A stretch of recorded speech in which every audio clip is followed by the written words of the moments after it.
This has been an extraordinary year filled with too many stresses to count. It's important to your health and to those around you to check in with yourself and others to make sure everyone is okay. This holiday season can be especially stressful, but remember that you don't have to go through any of this alone. There are folks who support you and want to see you okay so that we all come out on the other side of this together. Don't forget that, and don't be afraid to speak up if you need a hand.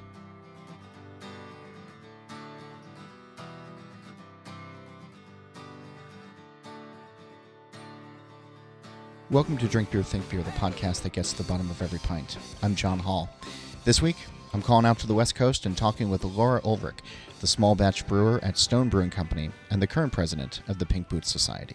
Before we get into all of that, I'm happy to say that Cigar City Brewing is this episode's sponsor, and joining me right now on the line is Mark LaPierre. He is the brewery operations manager, and we're talking about Hunapu's Imperial Stout, which is a beer synonymous with the brewery. Mark, everybody seems to know this beer from Cigar City, but maybe not the origins. So can you talk about that for a moment? Yeah, sure. The Hunapu beer started as a recipe from our brewmaster, Wayne Wombles, before he even came to Cigar City Brewing. I think he was experimenting with different type of chili peppers at the time, trying to come up with a mole style of beer, and Hunapu is the result. So we think about it coming out every spring, which is something that a lot of beer fans rightly look forward to. Does the recipe change from year over year? No, since I've been here, it's been the same base beer, same adjuncts. The only thing we change is probably the amounts of the adjuncts and the time we're spinning it. We're constantly treating it and tasting it kind of to dial it in as much as we can. So it's really one of those beers that makes for a great vertical if you can get a couple of years in a row lined up. Yes, absolutely. Cool. Well, Mark will be back with me later on in the show to talk more about Hunapu's Imperial Stout, but in the meantime, you should check out cigarcitybrewing.com for more information. There's so much to get to this week in this conversation recorded fresh for your ears mere hours before it was posted, but such is life in the fast-paced world of beer today. Laura Ulrich is the small batch brewer at Stone Brewing Company. Yes, Stone is one of the larger craft breweries in America and has succeeded over the years with in-your-face marketing and a fondness for West Coast IPA. But like most breweries their size, there's a smaller component, experimental batches, that might one day become larger releases that either serve the pubs or specialty accounts or go nowhere at all. So what's it like, warts and all, to have a job where the beer carries a familiar brand name, but the liquid might not be what some customers expect? We'll get into that. And then we're also talking about Pink Boots, where Laura currently serves as the president of the organization, from how she came to be involved from the start to its evolution and to where she'd like to see it go. Education is key to elevating the whole segment, something that the organization has put front and center. And I was thinking about it that over the last couple of months, much like you, I really haven't spent enough time in breweries. And I miss this. I miss the sights, I miss the smells, and I certainly miss the fresh pours. So that's where I started off with Laura. What's currently in the tanks where she's working? Here's our conversation. What's in the tanks right now that's getting you excited? What's getting me excited? Oh, gosh. COVID vaccine, potentially? Okay.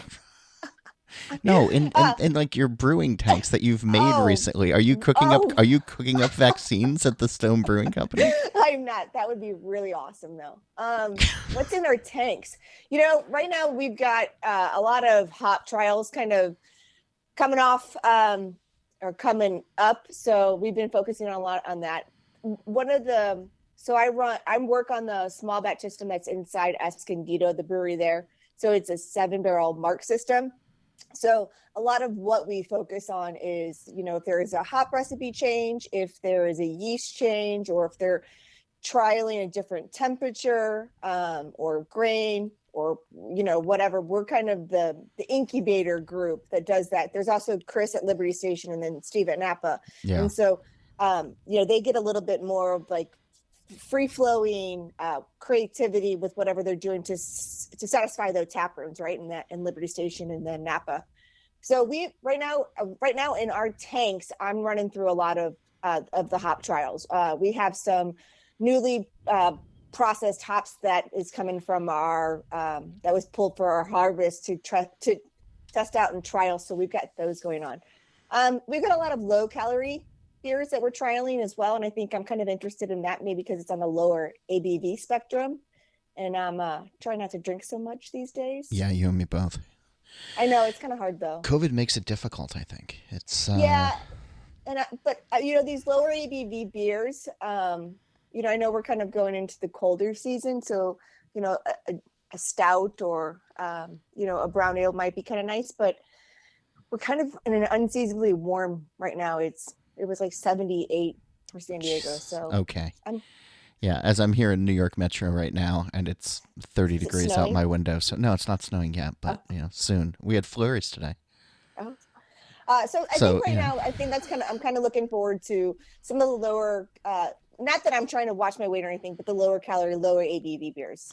Do those go hand in hand these days? I know there's like a big marketing push behind that, but when you are I think it happened. It's going to happen naturally, right? You cut ABV, you're going to get lower you're going to get lower calories. is there an appeal though for as a brewer trying to start with one of those in mind, you know, trying to start with lower ABV or trying to start with lower calorie? Is there, as you start trialing stuff out, like, is there a different thought process or do they have to go tandem? No, I think you nailed it on the first end. It's your thought process is kind of leaning towards that, and so you're looking at how you can do it where you still have the mouthfeel, you still have the body of a beer, so it doesn't just taste like, you know, carbonated water. You definitely want there to be some body. So, you know, you're looking at whatever you can add, whether it's a little bit of wheat or, you know, a little bit of I don't even know. Just anything that's got the body. You got a little bit of the amylo that helps to drop it and dry it out a little bit. So that's helpful. You know, a lot of the recipes that we're doing are not coming directly from me. They're coming from, you know, the higher ups that are kind of telling us what they're expecting and what they'd like to hit. And then I've got a boss who is using his head and his brain and, you know, formulating and reformulating. And he comes from Miller. So he's got a decent background, Miller and then Gallo. So he's got a decent background on, you know, what it takes to make good low calorie, you know, low ABV beer and what it takes to not. So When you start trying to think about, you know, some of the recipes though, because I mean, even if you're taking orders from other folks, I mean, you must be thinking about this as well as a brewer and as somebody who's messing around with it. It does seem to me that it's falling into the session IPAs or the lagers or blonde ales. There's a lot of commonality in what we're seeing as far as the low cal type stuff.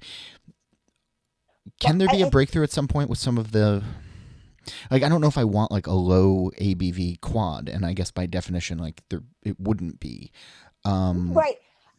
I think there's like some sort of like study that they were showing that those that were typically drinking, you know, higher IPAs, if you know, if their beer of choice wasn't around, they were kind of switching to a blonde ale.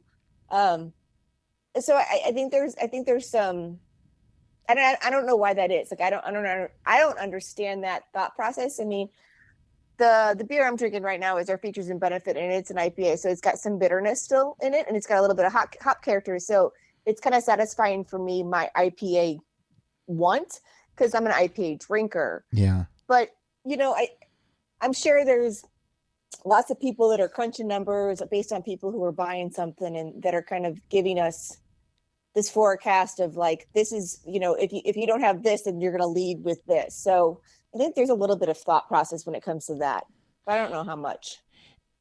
If I can jump back a little bit to the hop trials, because you know this is that sort of fun part of year where the lots that, you know, brewers picked are starting to come in, and people are starting to see, you know, what sort of mileage they can get out of different things. And I'm curious as to what has impressed you as far as either new varieties or, you know, messing around with combinations or, you know, or what. But you know, in the last couple of weeks as you've been playing around with the 2020 hop crop, what stands out in your mind? I'm enjoying the Sabro. I think that's still a really unique, interesting hop. The mosaic that we're getting is also really nice right now, so that's enjoyable. Talus, which is formerly known as 692, the number hop. Mm-hmm. That's a great hop as well. That's got some like woody notes to it, doesn't it? There's Like definitely some woody notes in that one. There's also some woody notes in Sabro. So yeah, I was gonna say, yeah. depending on how you use them and the combination, like Sabro is definitely not.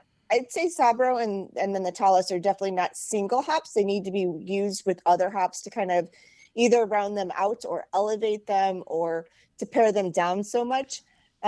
We went through a whole. I know everyone's was really big on the Strata kick. We've tried. We tried Strata so many times this past summer, and we just didn't. It didn't perform the way we didn't find it as stellar. It's a great hop, but it just didn't stand out. So What does that mean? Like quantify that for me if you can. quantify it. It just, we were seeing, our team was seeing that everyone was really big on the Strata and that the berries and the strawberry note.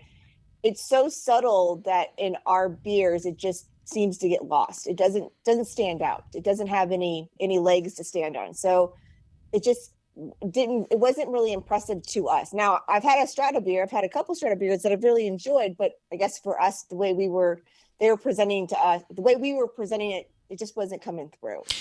So that begs sort of this interesting question because there are, or I think it's an interesting question anyway.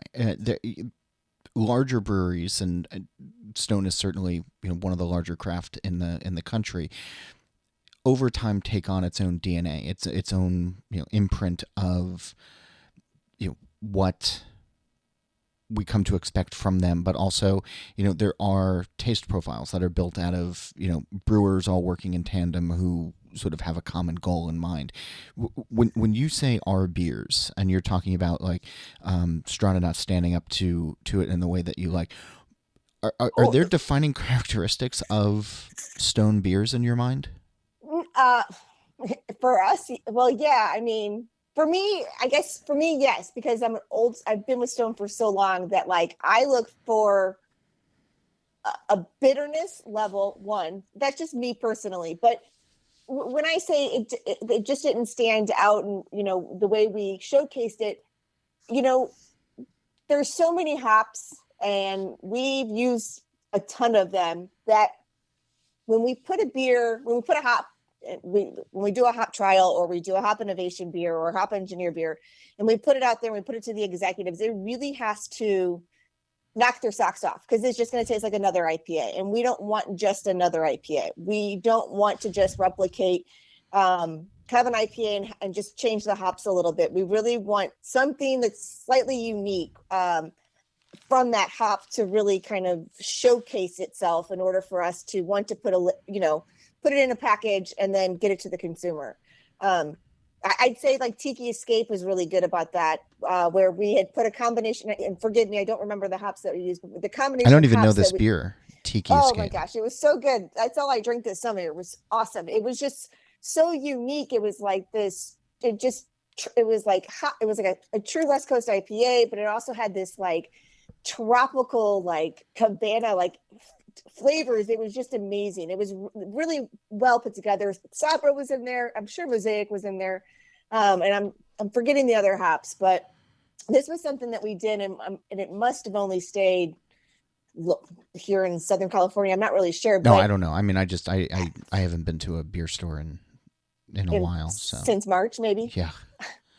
But this beer was it was so unique, and you kept drinking it and you're like, yeah, this is interesting, this is different, and you would pick every sip and you would taste something slightly different, or something would be highlighted a little bit further, where for us with the Strata, we never got that component. And I think in order for us to do a hop engineer and for us to do an IPA, it has to have something slightly unique and different from the hop component in order for us to want to put it in a package and say, this is a Stone beer.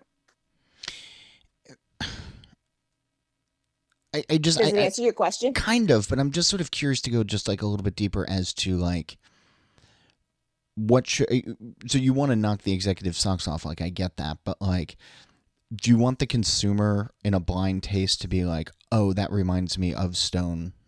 Like, is there something that you're trying to hit? I don't know. I don't know if that's something whenever the executives are drinking, if that's like their mentality. Okay. I just know I have no idea on that. Okay.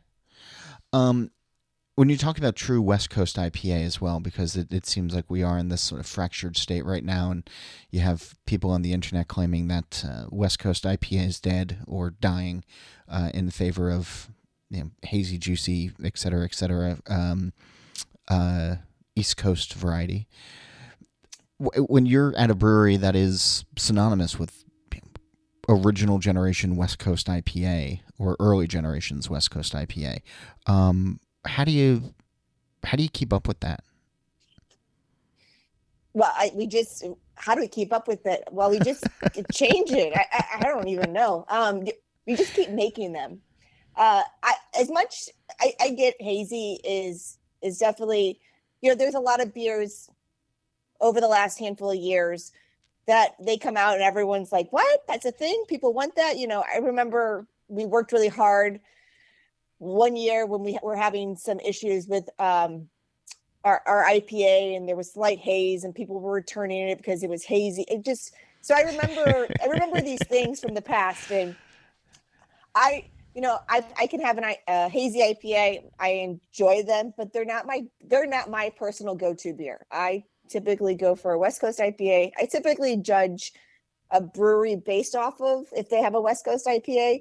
And if they don't have a West Coast, or if they don't even have an IPA, or if it's a hazy IPA, I tend not to drink them. I'm not a huge fan. Yeah. It's a personal preference for me. So I think for us, we're just, obviously there's tiny tweaks that we're making here and there. I think a lot of what we're like, again, going back to the hop innovations, if allowing the hops to stand out and speak for themselves, and by all means, we're making hazies too, and we're trialing hazies. So it's not like we're immune to the system. We're doing everything we can and everything we know to make the best of the best. But we are a West Coast brewer, and we want some bitterness and we want some hops, and so a lot of these juicy hazy beers, it's like a lot of it is like, we're known for using a lot of hops, and a lot of these hazy IPAs and stuff they're not very hoppy, right? It's a whole lot of mouthfeel. There's not a whole lot of bitterness. It's all a bunch of late hopping and then aroma hopping. So I had to smile a couple years ago when Stone did put out an East Coast IPA and named it FML, which I thought was really a pretty clever nod to. But we're still doing FML. FML's still selling, so we're still making that beer.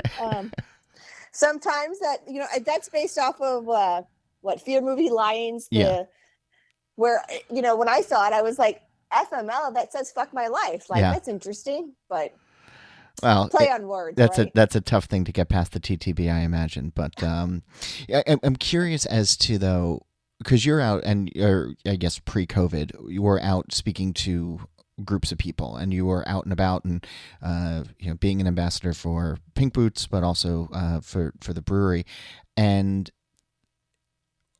I've found that in the last couple of years, having the conversation with newer generation drinkers of who've come up on this juicy mouthfeel hazy New England style IPAs, that it's a tougher sell to get them to go back and drink a Stone IPA or a Sierra Torpedo or some of these other beers that having a bitterness, right? Yeah, that bitterness to it, but like using like it almost sounds like old fashioned now to say pine or grapefruit or dank, like that used to be like a a fun subtle nod of oh, dank, wink wink, but now I don't know if so I guess the question is like, do you have those conversations with trying to say, okay, well, you've been drinking this style, why don't you try West Coast? And if so, how have you sort of approached that with people to make it approachable, to make it understandable?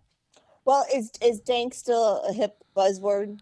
Fuck if I know. I mean, nobody has ever accused me of being hip or, or with the times. And I didn't get invited to those parties in high school, so I didn't discover dank until it was in my beer. But yeah.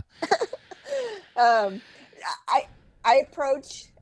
It's a great question, by the way. I think there's beers out there that everyone should try, right? I get that sometimes people, I try to understand why they like that juicy IPA or why they like the beer that they're drinking. Is it reminding them of something? Are they doing it because everyone else is doing it? Is it I was fascinated when we were in China, where at how much everybody loved logos. Everything was branding, right? Yeah. And I had no idea about that was so interesting to me because I didn't understand it. I didn't understand that everything was that's how they thought. That's how they were attracted to things, was based off of branding. And that was just fascinating to me. Where here in the States, it's similar, but it's kind of who is doing what and what. So I think I do my best to approach everything with, we have a wide range of beers that I think they please people's palates no matter what. And I think our range has gotten wider. It used to be pretty narrow, Sure. and it may be narrowing a little bit further as COVID and things change. But I feel like we offer different components of styles in beers that will attract almost anyone. If you only want to drink a Bud Light or a Miller Light, or if that's the only thing you're used to, like I try and convince my brother to try my beers, to try Stone's beers, even though he doesn't really. The only beer he really likes is Bud Light. I was going to ask, yeah. You Well, I don't. mean, it's the best-selling beer in America, so It is, and so for him, it'd be like, okay, well, try this features and benefit. Maybe it would fit your palate, and he'd still tell me it would be too bitter.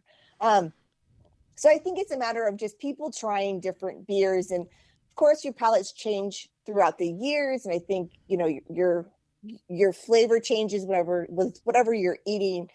And I just approach it with there's definitely a beer for almost everyone, and not everybody has to like beer. So I've kind of gotten over that whole thing where well, there's a beer out there for everyone. There might not be. People may just they just might not like the mouthfeel or the flavor or the bitterness or the lack of bitterness, like the sugariness. There's so many different things in a beer that people are either attracted to or they're not attracted to. So I think that's how I approach it.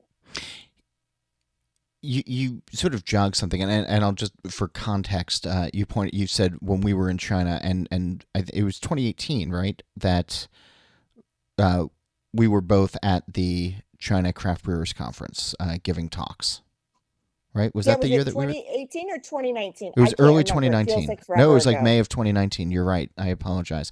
So we were there, and that was such a wonderfully overwhelming couple of days in Shanghai. But yes. Anyway, you jogged something in my mind that when you're doing small batches of stuff, because Stone hasn't been afraid, especially in the last couple of years, to really start to play around with adjuncts. There's been some really cool chocolate beers and coffee beers and vanilla and et cetera, et cetera. And if you're working on a 7-barrel pilot system, I imagine that a little bit goes a long way. But then, and some of those beers can taste pretty amazing and pretty spot on. Where do you start to factor in what you're going to do when it gets scaled up? Because I imagine you have to be thinking about that on a small level of saying, okay, well, this tastes really great on a 7, but if we, even if we just quadrupled the recipe, it's not going to hit those same marks.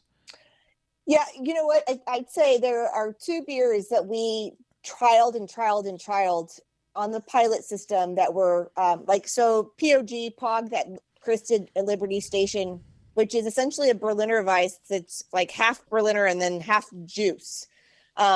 He brewed it at Liberty Station on his, and his system is, I want to say 15 barrels, but he's got 30-barrel tanks. And so his was fine because he could just add the jugs of puree. And this beer was such a success that they reformulated, they slightly changed formulations. They looked at who they'd get fruit from, because they knew as soon as they scaled it up, it was such a large volume that needed to be done in the tank that, it's a matter of then, you go and you figure out cost, you go and figure out suppliers who can provide that much juice or puree, whatever you're using. The other one like that for us was Tangerine Express. So we had made Tangerine Express, which is essentially an IPA. was an IPA, yeah. Yeah, that was on the pilot system, and it was a huge success. And so it was a matter of slightly tweaking it here and there, and then they didn't like it, and we went back to the original, and then, leaving it up to procurement to go and source and we tried different types of pineapple on the system to see what we liked and what we didn't like and what was going to work and what wasn't going to work. And we made sure that, when we do small batches, unless it's a single one-off that they know for a fact, this will never be able to go anywhere because of either the ingredients are super unique or weird, or there is no scalability, then those are things that we kind of leave for our brewers whenever we do the Spotlight series, where every year the brewers get together and they get to brew on the pilot system, and then the winner, the winning team, either will hopefully have their beer scaled up if the availability of the ingredients are there. So it gives the brewers a chance to kind of use whatever weird ingredients. And then I know I did that. I participated with Cecil, who's also a small batch brewer, and we use sumac. Sumac is not really a cheap ingredient, but also to find it in large quantities. Yeah. We haven't scaled it up yet, but we were the ones that won from ours. And so stuff like that, we tend to do once a year, but other ones, they do look at the full recipe. Steve Gonzalez looks at the recipe and he was like, what is the scalability? What's the cost? Is this going to cost way too much? Then there may not be not necessarily any point, but this may be something to do in Napa or to do a Liberty Station and keep it a one-time thing. Interesting. So. Okay. So are there beers that got away that just you trialed out a bunch of times and? Yes. I'd say that we just recently have finished a series of probably 10 different white ales, and I think they're going back to like the original first. And this, I think if you were to ask Steve Gonzalez more about this, he would tell you a lot of times. He's your brewer in Napa, yeah. He's also my boss. Okay. So I think he would tell you that, a lot of times when they throw an idea at him and he gives them 3, then the executive team may nitpick here and there a little bit on one, and then so he'll make that change, and we'll do another set, and then he'll provide it, and they'll be like, well, I originally liked the first one, and so it's like this back and forth of not a lot of times, but sometimes it's like you have to provide them 10. They forget what they originally said for number 1, right? But they ultimately, everything, you've done all the changes that they wanted, and they realize that no, actually, the first one was actually totally fine.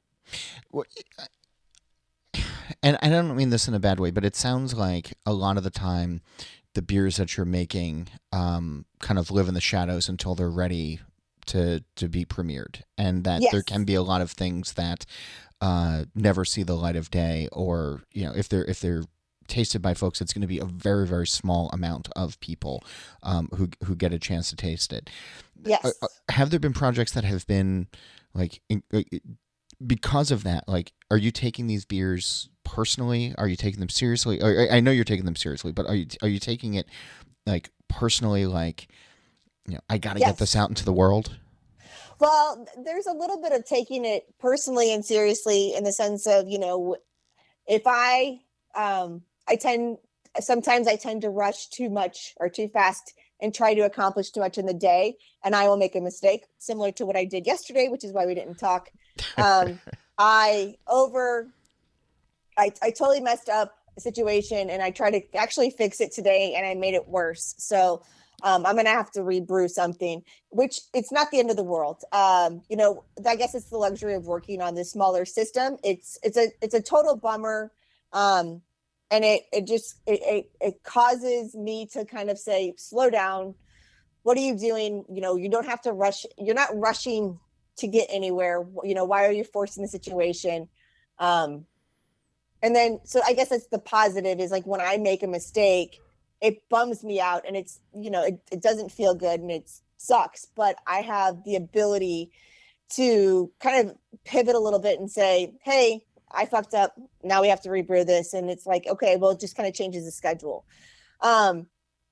So there's stuff that like, you know, when we're working on it, because there was a small team, I think we really care about everything that's happening from the brewing side to hitting our specs to the quality side and making sure that there's never any potential problem for a contamination. You know, I'm really critical when it comes to my cleaning and my regiment whenever it comes to sanitation. So I really take pride in everything that's happening. So when I do make a mistake or something does go wrong, I take it personally, probably a little bit more than others. But I think that's the nature of what I'm doing. I think I really kind of care, and just I want to be able to. I would prefer to provide 5 IPAs that are awesome as opposed to giving them 10 IPAs and then say, well, you know, that was not so great. So I think that's kind of how we take it. That's how we look at things in small batch. And because we don't have, you know, we don't do any blending. For us, it's like what you get is what you get. And I only have so much space and room. So I really want to do the best. Back with Laura in a flash, but I wanted to offer a quick word of thanks to this episode's sponsor, Cigar City Brewing, makers of Hunahpu Imperial Stout. And what is it? Well, it's dark chocolate, mocha, cinnamon, and molasses aromas, all competing for attention on the nose, with a soft alcohol spiciness and dark fruit notes complementing. Imposing and assertive on the palate, this Imperial Stout immediately presents espresso, baker's chocolate, and plum flavors that give way to cinnamon, toffee, and an earthy hop quality. Scoville heat quickly builds with each sip, while a soft bitterness and moderate carbonation provide counterpoint to this viscous, complex creation. Learn more at cigarcitybrewing.com. Your first job in a brewery was at Odell in Fort Collins, Colorado, right? Correct. And you were on the packaging line. I was. How quickly after starting that job did you start to get ideas that you might want to brew? You know what, if you were to ask Doug Odell, he'd probably tell you he didn't think I was into beer. I don't think I got that. I don't think I got any of that feeling or desire until I got to Stone. I loved Odell. They are an amazing company. Yeah. You know, if I didn't want to get out of Fort Collins, I'd probably still be working there if they'd still have me. But I didn't. I was working on the packaging line, and I think for me, I was coming from being a bartender. I think for me, I was just really excited to work at a brewery, and at the time, it was like super cool. So by the time I got to Stone, that whole like novelty of working at a brewery was definitely wore off. I was like, look, I know how to work on a packaging line. I'm efficient. I know how to do my job. Like, you should be able to hire me. This should be no problem. So I think it wasn't until I got to Stone and I got hounded by a couple of the packaging guys, like, do you homebrew? Do you homebrew? And I'm like, no, I don't homebrew. I work at a brewery. Why would I homebrew? Right. Yeah. we get our case allotments every month. Why on earth would I brew beer? Yeah. So that's the thing. And so I'm of the generation, or I am the group that, like, I was buying my brother home brewing books and I was working at the brewery and I was watching the things, you know, the packaging line and keg washing and, you know, cleaning draft line. So for me, it was, I didn't get into brewing because I had this deep passion that I wanted to make beer and I want, you know, right. For me, it was, I was lucky. I got into Odell. They were never hiring. And I had a lucky break that I got into this company, and I had some awesome opportunities there, but I was personally looking to grow. And that's why I was like, hey, Stone's hiring. It's weird. Stone's hiring. Like, this is crazy. Let me apply. The weather's nicer too. Yeah. When I applied, I didn't know what an IPA was. I mean, Odell didn't make IPAs. Yeah. Like, it was, so making the beers or seeing the beers and tasting the beers here on the West Coast was like totally different palette. I was like, what is going on? I've seen that quote that, you know, when you got to Stone, you didn't know what an IPA was, even though you had worked at Odell's. But like, let's be honest, Colorado is no slouch when it comes to beer overall. Were you just not paying attention to other breweries? You were just kind of going in, punching the clock. I was paying attention to other breweries. I mean, we were watching. I mean, I knew what was going on over it. The beers that were coming off of New Belgium and Great Divide. I mean, I was seeing things that were coming. I think my mindset just wasn't there at that moment. I think I just was kind of like, I don't know, young, 20 something. And going into Not But like these kids these days. kids today. But going into San Diego of all places and saying that out loud, I mean, did they think you were punking them? Did they think like you weren't serious? Who, Odell? No, the Stone Oh, folks. oh, I don't think they asked. I think Steve might. I had an interview with Lee Chase. He was great. He pretty much walked me around. I don't remember what he asked me. I had an I had a meeting with like the production team in a conference room, and that was really weird and interesting.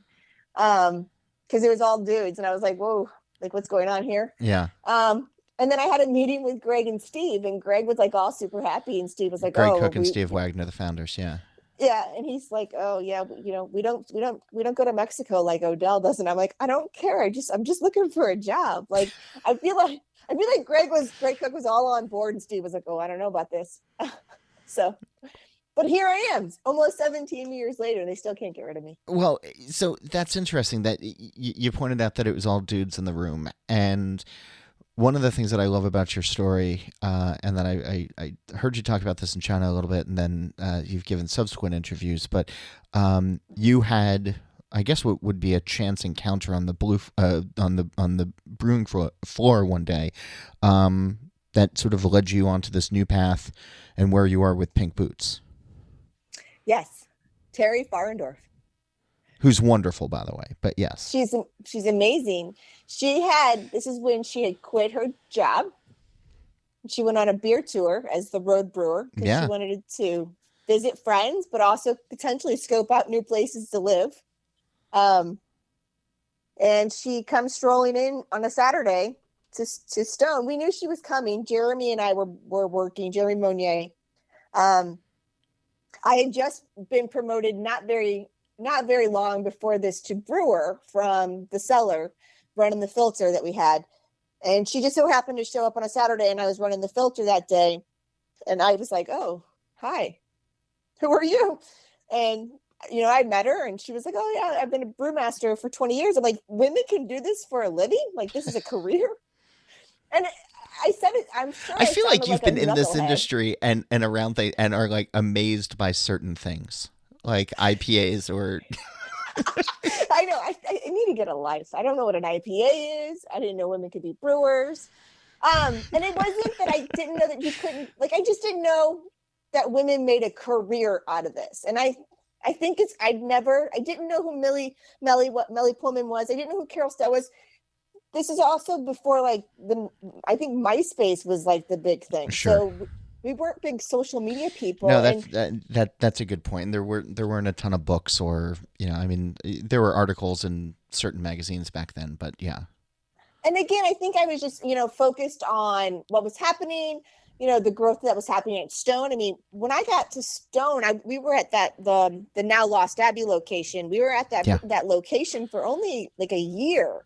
So they were in massive growth.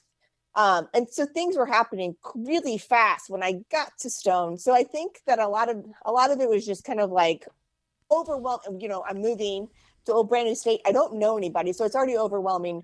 And then I worked my way up relatively quickly from packaging into the filter and then to brewer. So I had started in 2004, and by 2006, I was already brewing on the big system. So when I met her, I think I was kind of like looking at the situation, going, what's my next move? What do I do? If this is my career, like, how do you make a career out of this? How do you make longevity here? And so by meeting her and then asking questions and then also expressing frustration and then having the conversations of how do I go about addressing the things that I want to address without the stereotypical, like, well, you're coming off as a bitch, you're coming off emotional, et cetera, which I still do, by the way. Those are all still my famous traits, and I won't get rid of them. good. Because I don't think it has anything to do with being too emotional, too driven, too bitchy, whatever. This is who I am. You get the package. I dig that. Yeah, When I met her and she started talking about how, all these other women, had paved the way and had been working in the industry. And I was like, just kind of floored. And I was like, well, I'd love to have a conversation with another woman. Like, what's for somebody else to like have the same understanding of maybe what I'm going through, or maybe just, I can ask my questions and not feel like I'm being considered a dummy. And I had a great group of guys that we worked with. So it wasn't like they weren't willing to assist or help me. I think it was a personal thing. I think women tend to automatically assume a lot of things about themselves in a negative or lower sense. So I think I was definitely going through that and having that conversation with Terry. And then I also felt bad because she had nobody there to hang out with her. And I'm like, well, you're hanging out with me all day.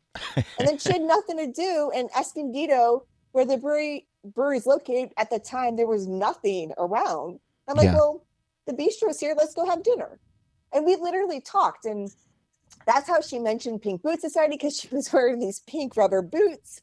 And I was like, yeah, that would be fantastic if you can go and collect other names and other women, and we can and I was never a part of a sorority in college. So I was just kind of like, let's connect. Let's have a network of some sort. Like, I'd love to meet other women that are in this industry that are doing the same job. And so fast forward, nobody has MySpace anymore. But Tom does, right? But I'm bummed. Wow. So. Wow, you just had that one loaded in the chamber. Like, you've just been dying for somebody to make a MySpace reference at you for years now, it seems. My gosh. But all right, so Tom has MySpace, but none of the rest of us do, and he's very lonely over there.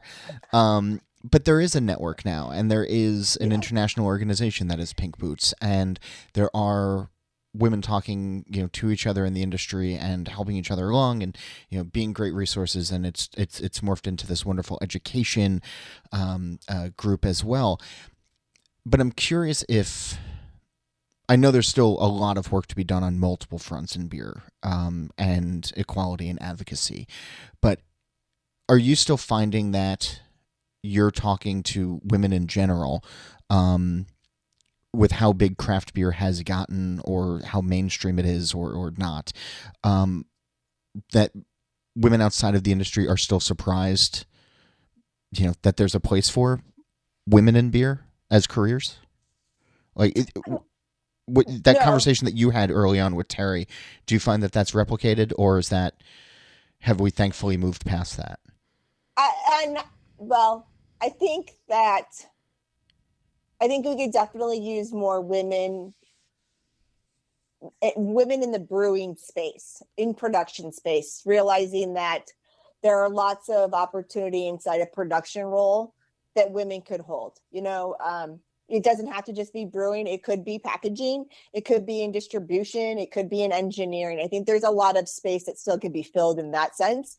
I think a lot of women, for example, there was a woman who worked for us very briefly. She happened to be moved out from the East Coast to the West Coast, and she was in engineering school. And COVID had obviously changed things for her, which is why she couldn't stay with us very long. But she was an engineer, and she did not know that other women were engineers. So I think it's still out there. I think women still don't know that role is available for them. That opportunity for them to hold that space is also there. It's not so much where it's like jaw dropping. It's definitely, making women aware that there are opportunities and that there are lots of different spaces that they could hold. When the year started, when 2020 started, and we all had hope and promise and spring in our step, this was going to be your last year's president of Pink Boots. What were you hoping to accomplish, and how did COVID change that? Well, we were coming off of probably our strongest year. 2019 was amazing for us, and we were going into what was going to look like another solid growth when it came for members, when it came for scholarships specifically.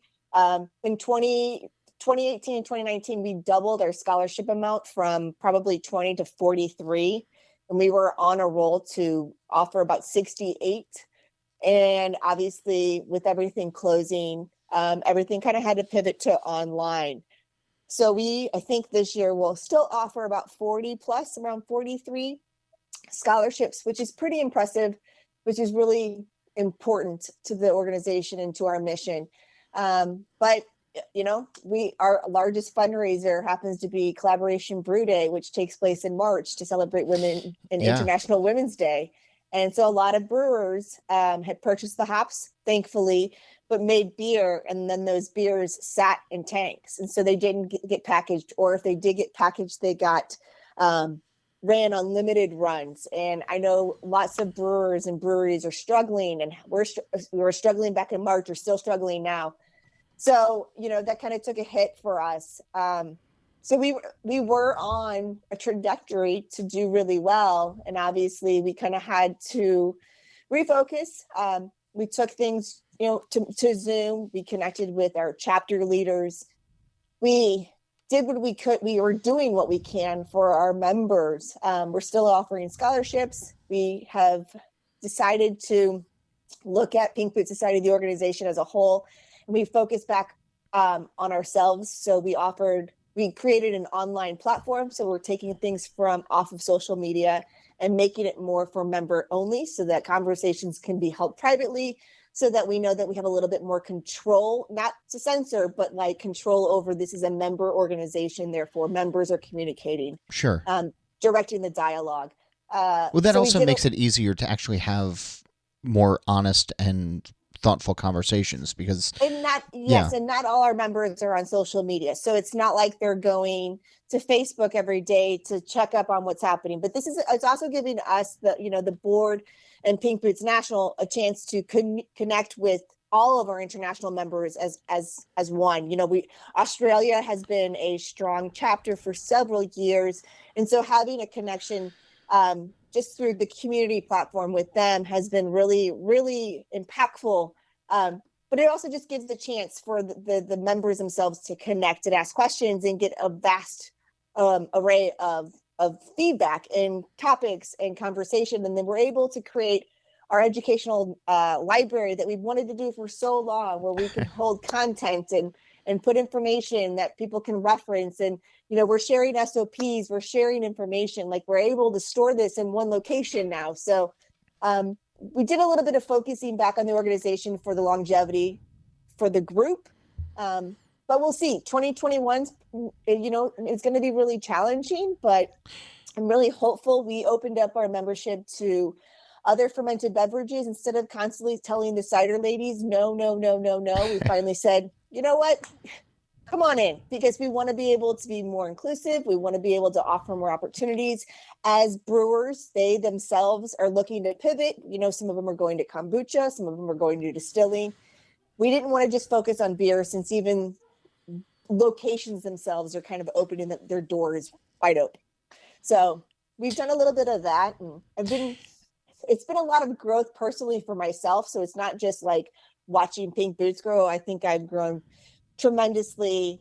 I didn't even think I could hold the role, and I'm proud of what we've done, and I'm really proud of the women that I've had a chance to connect with. And I've also had a lot of chances to connect with a lot of my mentors, and that's been really, really, really important for me as I kind of move into whatever my next life is going to be.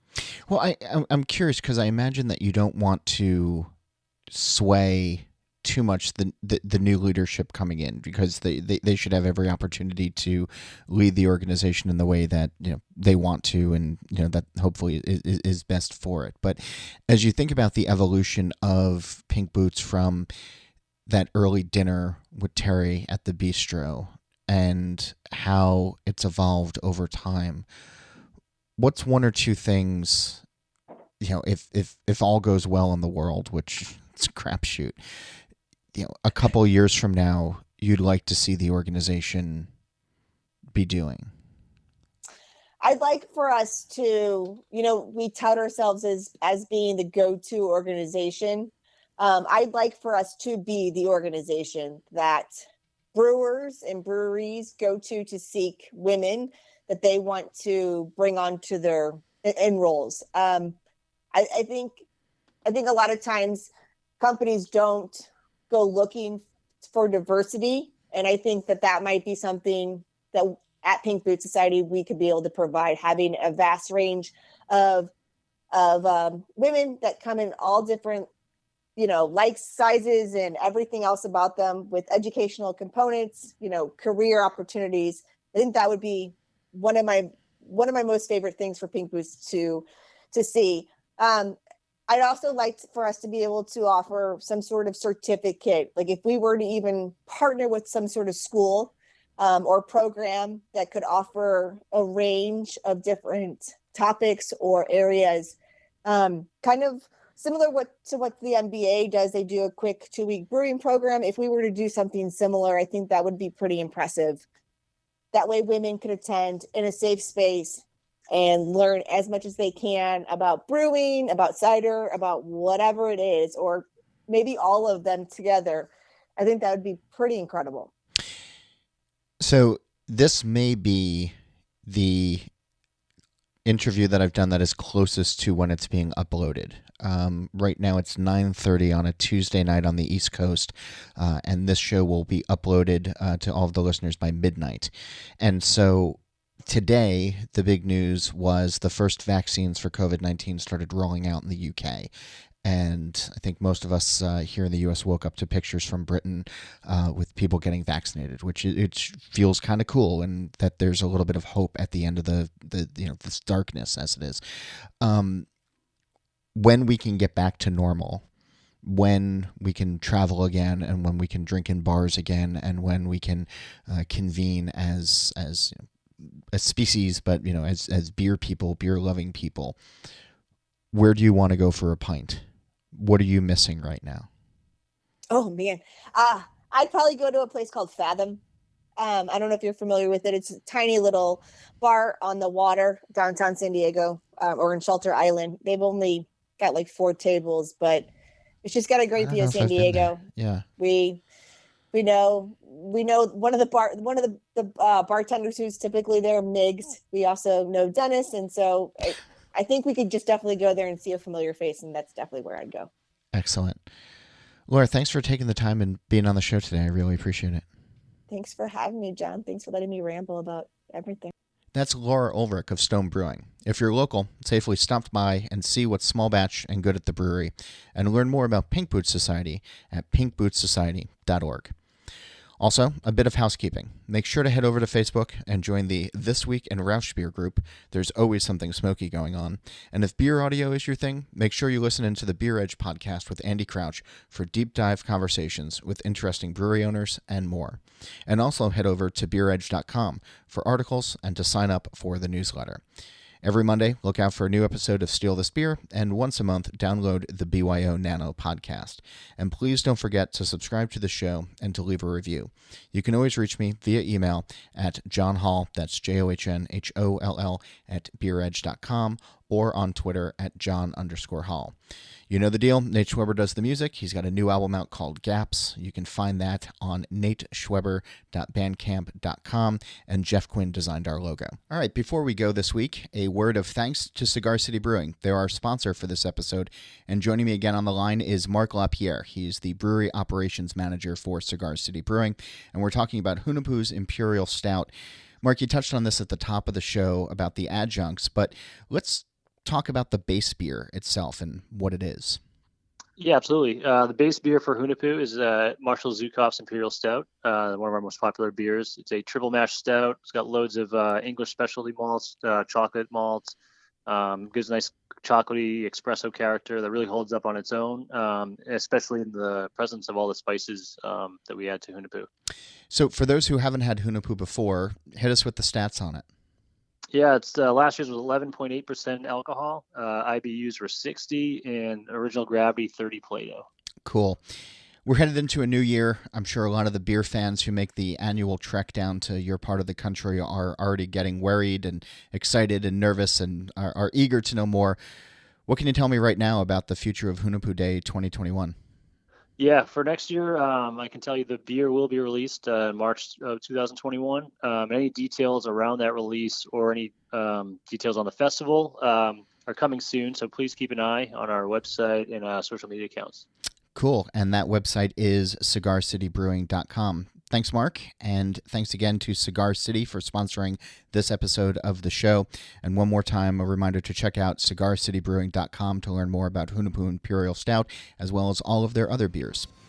And I'm John Hall. New episodes of this show release every Wednesday, and that's when I'll be back again to drink beer and to think beer.